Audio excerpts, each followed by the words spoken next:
avec théorie yi ñu lay théoriser en Occident. du dem. Les théories de sciences politiques ak de gestion des affaires publiques. nga jël les théories occidentales nga bëgg a appliquer aux sociétés africaines yow leader bi mën nga am problème. oui parce que ça ne colle pas à nos réalités. sociétés yi sont pas pareilles les réalités pareilles le soubassement maanaam lii téye sociétés yi bokkul. du coup Diomaye dans son discours moo tax man la waxin bi ba léegi maa ngi ca waxin ba de waxin bi dafa war a intégrer paramètres yi nga xamante ni moom laa wax fii. Ces paramètres sont extrêmement importants. Diouf Abdou Diouf moment bi muy commencé am problème dëgg-dëgg nga xam ni Diouf vraiment mu ngi sous les feux de la rampe c'est-à-dire que critique yi moom metti na ba moom ci boppam mu disjoncté parce que xam nga nit boo koy critiquer dina à un moment donné mu perdre day sës mu sës Diouf dafa dem Thiès mag ñi ñu nga fàttaliku li may wax mu mer ba ni parce que xale yi dañ ko sànni xeer. mu naan la jeunesse malsaine. tu te rappelles jeex na la jeunesse malsaine une jeunesse malsaine mais léegi jeunesse malsaine boobu ñoo màgg nekk ay li mooy leader yii fi ne. non commencé woon na ko coûter cher sax boobu. waaw à l'époque jeunesse malsaine boobu ñooy leader yi tey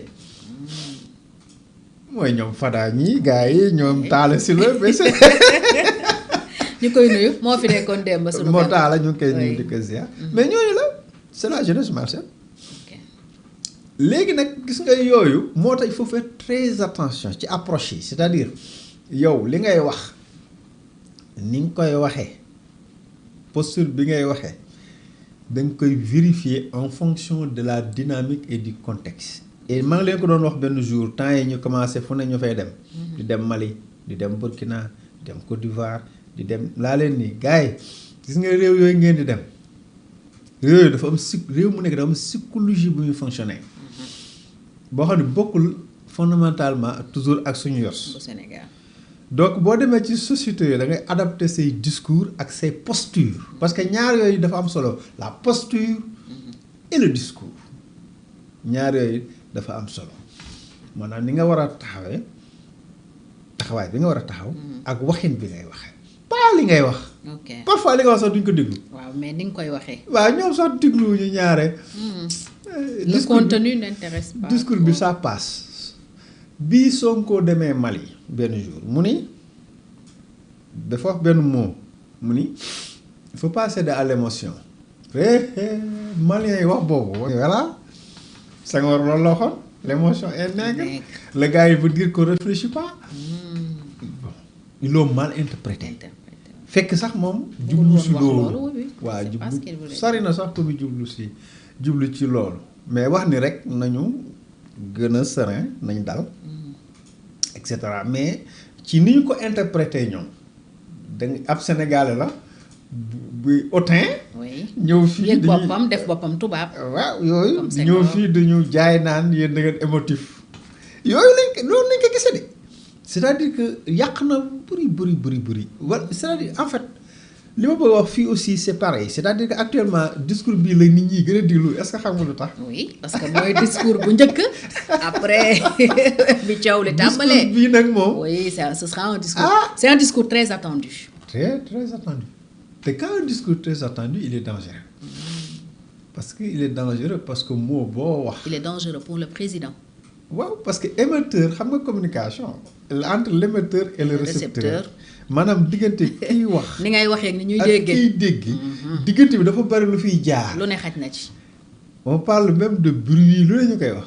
bruit di ko def ay zigzag ak yu kenn xamul maanaam il y a beaucoup d'aspects qui font que parfois ni ngay waxee. nit ki du déggee noonu. c'est vrai. parce que nit ki day du dégg ak xelam toujours. xol lay dégloo. xol or xol boo ko doon traduire. parce que ñun en communication parfois dañuy discuter. ak étudiants yeeg bu ñu nekk ci réflexion yi. xool boo ko doon traduire tey ci tubaab doo wax le cœur ci communication doo wax le cœur déedéet parce que boo traduire xol mooy cœur. n'est-ce pas mais boo ko comprendre cœur yow doo dem. parle de sentiments, d'émotions. xam nga lan mooy xol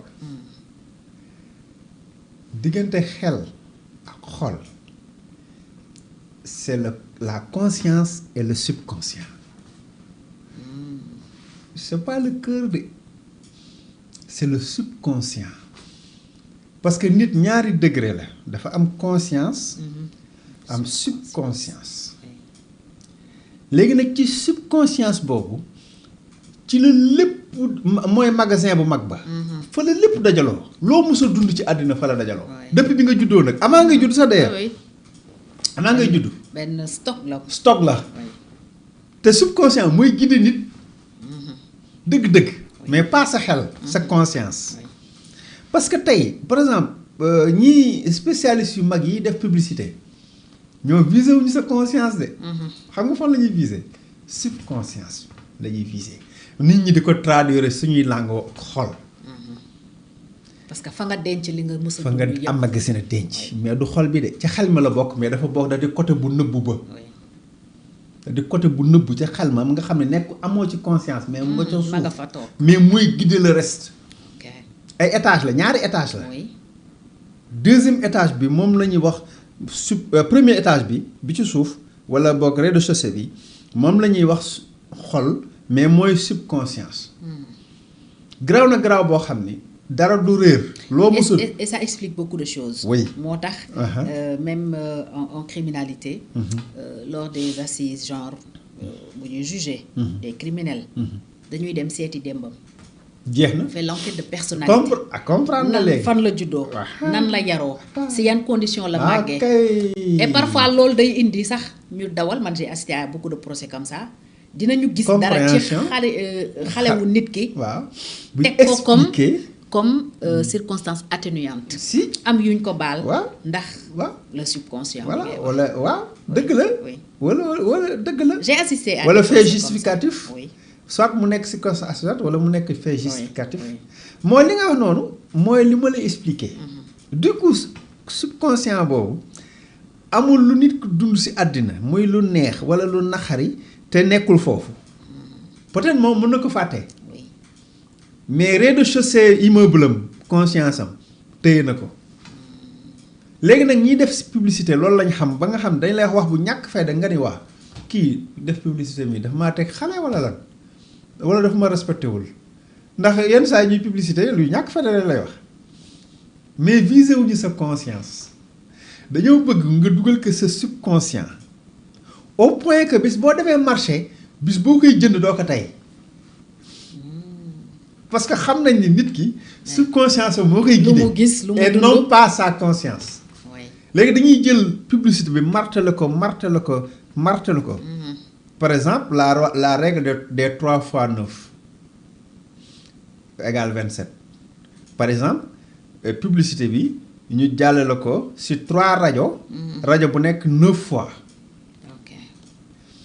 léegi dañ koy martelé ci sa conscience di ko martelé foo tourné dégg ko ba di ko dégg waaye ñi ñoo soofaa li ñoo xam ne lan la bu njëkk de café gi caxa-njax la luy ka caxa-njax rajo Sénégal loolu la naan publicité day dolli bànneex day yoolu sawarte waaw li ñu wax ni ban sawarte ki bànneex léegi nag yow nga di ko dugal wala ñu la cube bi nangam cube bi nangam bu mënoo togg te boolewu ko si mënoo togg kon du neex chaque jour rek ñun la mënoo togg te boolewu ko si léegi yow mu dugg sa subconscient léegi yow bis boo demee marché rek boo nee yunn rek da nga koy daal di jënd wala boo toogee sax te neexul nga jàpp ne li mu ko amul li mu amul moo tax voilà gis nga un peu le différence bi entre la conscience et le subconscient fii on évolue beaucoup dans pas parce que Senghor bu ne l'émotion Senghor convoque la subconscience parce que lañ fa dajalee en matière d'éducation expérience yar ba ci gènes yi ci la jur gis nga xale yi ñuy yar ci taalibe murit dans ce contexte ñii xale yi ñu yar ci sikaru laayeen xale yi yar ci wasifa ñu judd ci gis nga après ni ñuy mel niñ ci nàndale ci ñaseen yi parce que subconscient bi mooy wax c'est pas la conscience. sama benn frère mos na ko dal muy dawal taxi di yóbbu benn tubaab aéroport moom dafa bëgg mu teg sikkari laayeen yi teg tubaab baa ngi si ginnaaw rek toog sikkari yi neex xam nga moom day neex si moom parce que moom ci la ci la nàndalu ndeke tubaab bi mu ngi énervé parce que ci tubaab bi bruit la. c'est-à-dire que daf koy tàngal da koy tànqal waaw daf koy tànqal waaw voilà. da koy soof mais tubaab bi dafa jékki-jékki rek yooxu. waaw arrête la voiture ferme-moi ça sinon je descends fayal sinon ma wàcc énervé di lox parce que mënatul supporter. alors que yow yaa ngi jàpp ne comme neex na ci yow. rek neex na ci rek moom neex na ci moom mais comprendre mais bokku leen fu leen yare bokku leen culture moom li mu emmagasiné ci subconscient c'est le calme la tranquillité yow au contraire c'est ay mooy ay zikr yooyu nga doon dégg bi nga amaa ngay juddu ba ngay juddu màgg ci zikr yooyu mu ngi ci sa subconscient nga gaaj sa magasin nga garder yow ci loolu ngay dund yow yow loolu moo lay neex ci yow loolu mooy neex ci sa xel xasadi yi ñuy jàng wala yooyu moo neex ci yow mais boo ci délee ab chinois wala ab tubaab mais danga koy tàngal parce que amul kii buy expliquer.